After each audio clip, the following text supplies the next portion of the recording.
بہانہ ہے غوث پاک کی 11ویں کا اور کھلانا ہے غریبوں کو. اور آپ صرف غریبوں کو نہیں، مالداروں کو بھی. بھئی مالداروں نے کون سی چوری کی، کون سا قصور کیا؟ غریب کو کھلانے پہ بھی ثواب، مالدار کو کھلانے پہ بھی ثواب، لیکن غریب کو کھلانے پر زیادہ ثواب. کیوں؟ اس لیے کہ اس کو پسند کی غذا ملتی نہیں. اچھا کچھ لوگ اس پر بھی ٹپنی کرتے ہیں، بولتے ہیں چلیں ٹھیک ہے پھر وہ پوریاں ہی کیوں بنے.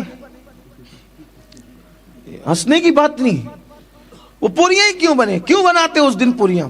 حلوہ ہی کیوں بنے، کھیر ہی کیوں بنے؟ حالانکہ حلوہ پوری کھیر میرا عنوان نہیں ہوتا ہے تقریر کا، لیکن میں صرف آپ کو بتا رہا ہوں حکمت کیا ہے. کسی کا مذاق بھی نہیں اڑانا.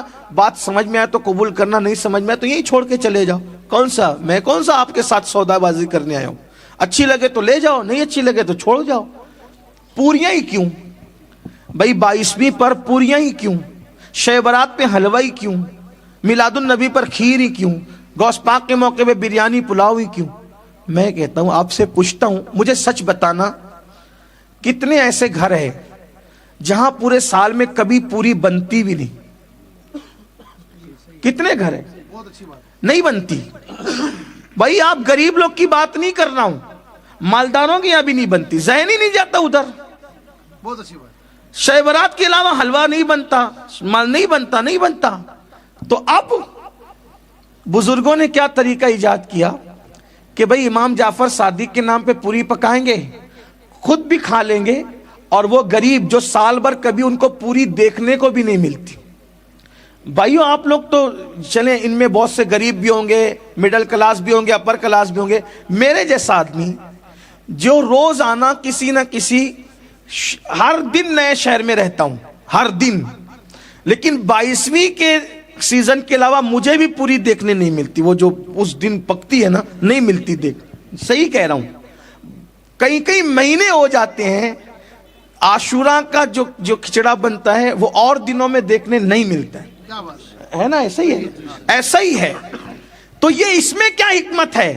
تو بزرگوں نے ولیوں کے نام کے بہانے یہ کیا کہ ہم مخصوص کر دیں پوری، تو بہانہ جعفر صادق پاک کا ہوگا، لیکن رسول اللہ کے غریب امتی اس دن پوری کھا لیں گے.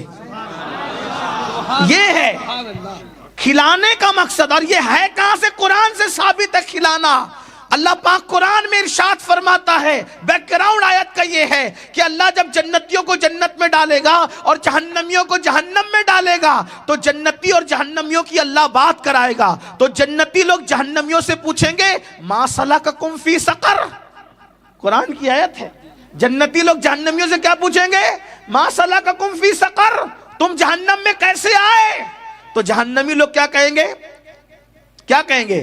قالو لم نکن من المصلین ولم نکن نطعم المسکین. ہم نماز نہیں پڑھتے تھے اور ہم غریبوں کو کھانا نہیں کھلاتے تھے، اس لیے جہنم میں آ گئے. اس لیے ہمارے بزرگوں نے کہا کہ جب جہنمی جہنم میں کیوں جائیں گے؟ نہ غریبوں کو کھانا کھلاتے، نہ نماز پڑھتے، اس لیے جہنم میں جائیں گے. تو سنی نماز بھی پڑھے گا، نیاز بھی کرے گا تاکہ جنت میں چلا جائے.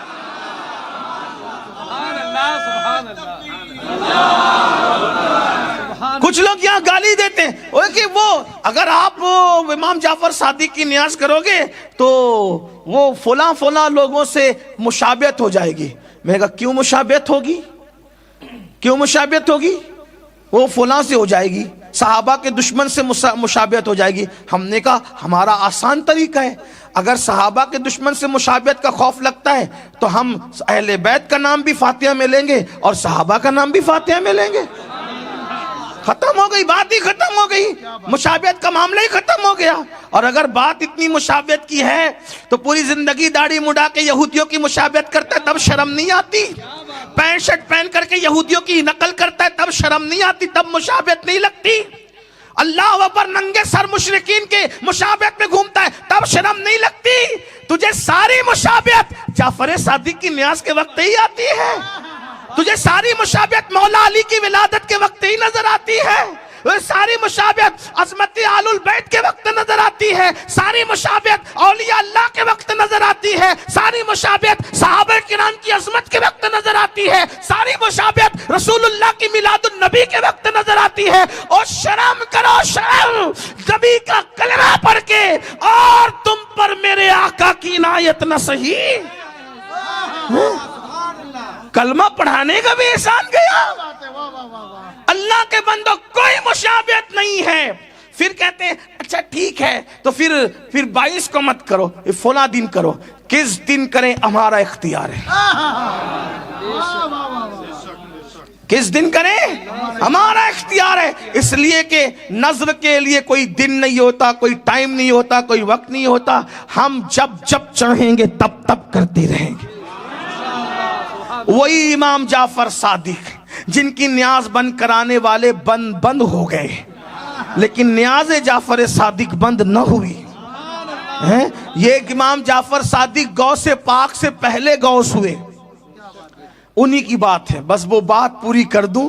جنت بات، امام جعفر صادق رضی اللہ تعالیٰ کا ایک پڑوسی تھا، تو آپ نے اس پڑوسی سے کہا یہ گھر بیچو گے؟ اچھا حضرت مالک بن دینار نے تو گھر کس کے لیے لیا، رقم کس کے لیے لیا؟ غریبوں کے لیے۔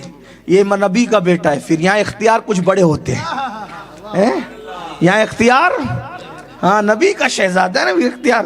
آپ کو گھر پسند آ گیا، پڑوسی سے کہا کہ اس کو بیچ دو۔ حضرت کتنے میں؟ حضرت نے فرمایا تجھے جنت دوں گا۔ اس پہ میں نہیں بولوں گا سنیوں کو کہ بولو سبحان اللہ۔ ہاں اگر امام جعفر صادق کی اتنی بڑی بات پر بھی کوئی سبحان اللہ نہیں بولے تو پھر مجھے اس پر افسوس کے ساتھ۔ اللہ اکبر۔ یا تو آپ پر سردی کا اثر آ گیا ہے یا تو پھر کسی اور کا اثر آ گیا ہے۔ امام جعفر صادق پاک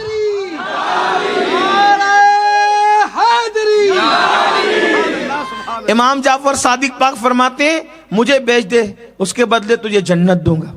لوگ نانا کے جنت دینے کا انکار کرتے ہیں، یہاں تو بیٹا کا بھی اتنا پاور ہے۔ آل رسول کا فرماتے ہیں جنت دوں گا تجھے، اس کے بعد تجھے اپنا گھر دے میں تجھے جنت دوں گا۔ کیوں؟ اس لیے کہ باپ کا مال تو اولاد ہی کا ہوتا ہے نا۔ باپ کا مال کس کا ہوتا ہے؟ اولاد کا ہوتا ہے نا۔ جد کا مال کس کا ہوتا ہے؟ اولاد کا ہوتا ہے نا۔ جہاں بانی عطا کر دیں، بڑی جنت ہبا کر دیں، نبی مختار کل ہیں جس کو جو چاہیں عطا کر دیں۔ سب تو نبی کا ہے کائنات میں، وہی جب سب نبی کا ہے تو جعفر صادق بھی تو اولاد نبی ہیں۔ کیا اختیار ہے، اللہ اکبر۔ کیا فرمایا؟ جنت دیں گے۔ اچھا جنت دیں گے، ٹھیک ہے۔ وہ خوش عقیدہ تھا، وہ تھا کہا ٹھیک ہے یہ لے لیجئے ہمارا گھر اور لکھ دیا جنت۔ جعفر صادق، امام جعفر صادق کی ضمانت پہ جنت۔ اب وہ جنت جب وہ کا کاغذ لے لیا۔ ایک بات آپ کو کہوں، آپ گھر جا کے شاید یہ سوچیں گے بھی کہ یار یہ کیا بات ہوئی، اس لیے کہ یہ باتیں سب کو ہضم نہیں ہوتی۔ اگر آپ تھک نہیں گئے تو میں صرف آپ کو بتانے کے لیے ایک بات کہوں۔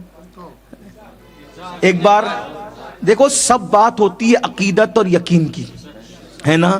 زبیدہ نے ایک مرتبہ بہلول دانا سے کہا کیا کر رہے ہو؟ بولے گھروندہ بنا رہا ہوں۔ کیا بنا رہا ہوں؟ کیا بنا رہا ہوں؟ گھروندہ۔ کہاں؟ جنت میں۔ جنت میں گھروندہ بنا رہا ہوں۔ اور جنت میں؟ ہاں جنت میں محل گھروندہ، ہاں جنت کا محل تیار ہو رہا ہے۔ اور بنا کیا رہے تھے؟ مٹی کا گھر، مٹی کا چھوٹا سا گھر۔ اور کیا کہہ رہے ہیں؟ جنت میں گھروندہ بن رہا ہے، جنت میں محل بن رہا ہے۔ لیکن عورتیں ہوتی ہیں، عورتیں کچھ عقیدے کی پکی ہوتی ہیں، اس لیے عورتوں کو جلدی سے عقیدے کے معاملے میں بگاڑا نہیں جا سکتا، ہے نا۔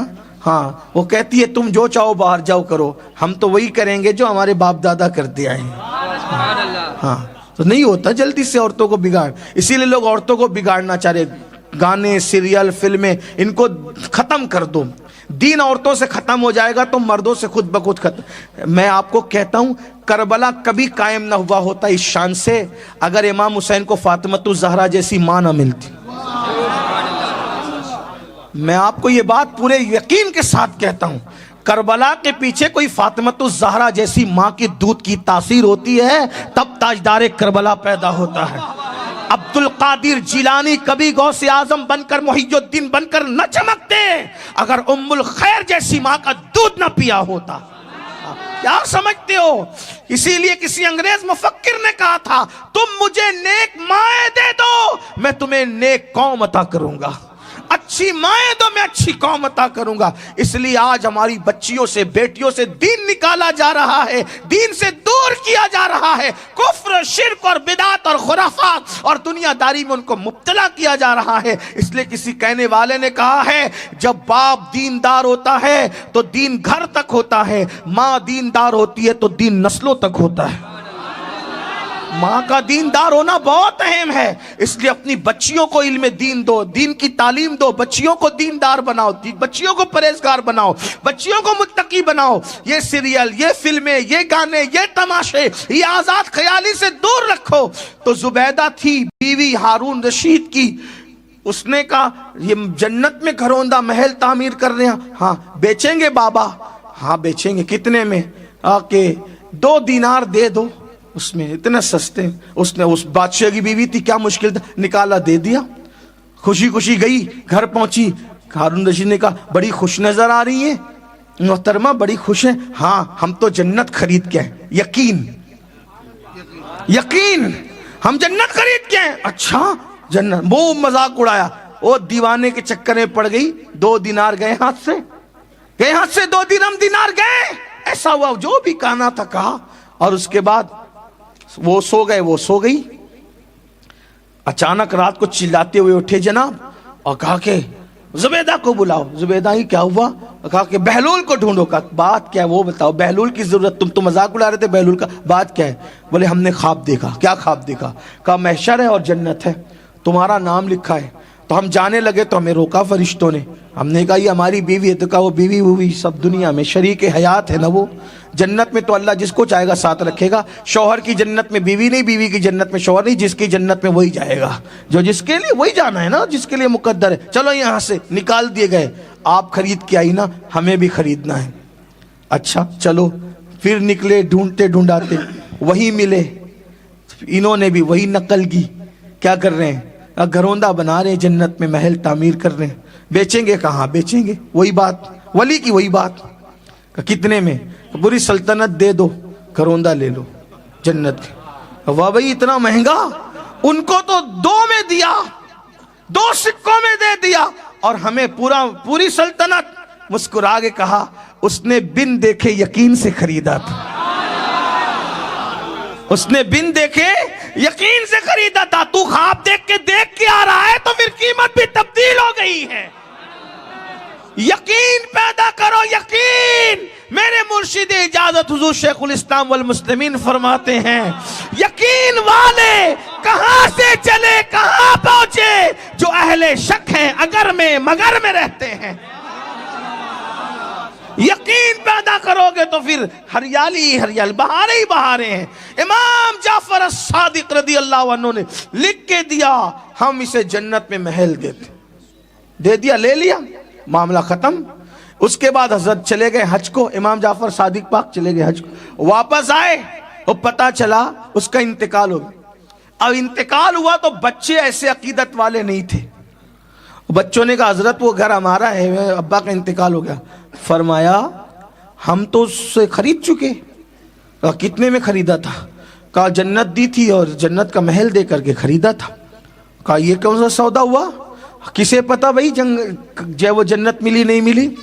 اور فرمایا وہ پرچہ کہاں ہے؟ وہ پرچہ کہاں ہے جو میں نے دیا تھا؟ کہا اس نے تو کہا تھا کہ میرے کفن میں رکھ دینا، ہم رکھ دیے، اب ہمیں نہیں پتا، ہم نہیں دیں گے۔ امام پاک نے فرمایا چلو۔ جب وہاں پہنچے تو وہ پرچہ قبر پہ پڑا ہوا تھا، ایک طرف جعفر صادق پاک کی تحریر ہم نے اسے جنت دی، دوسری طرف خط نور سے لکھا ہم نے جعفر صادق کا وعدہ پورا کر دیا۔ یہ ہے اللہ والوں کی شان، اس لیے اللہ والوں سے جڑے رہو۔ سارا معاملہ یقین کا ہے، یومنون بالغیب کا ہے، کنتو پرنتو کرو گے تو لٹکے رہ جاؤ گے۔ اگر یقین پیدا کرو گے انشاءاللہ تو یہاں بھی کامیابی ہے، وہاں بھی کامیابی۔ اللہ پاک سب سے پہلے مجھے اور آپ سب کو عمل کی توفیق عطا فرمائے۔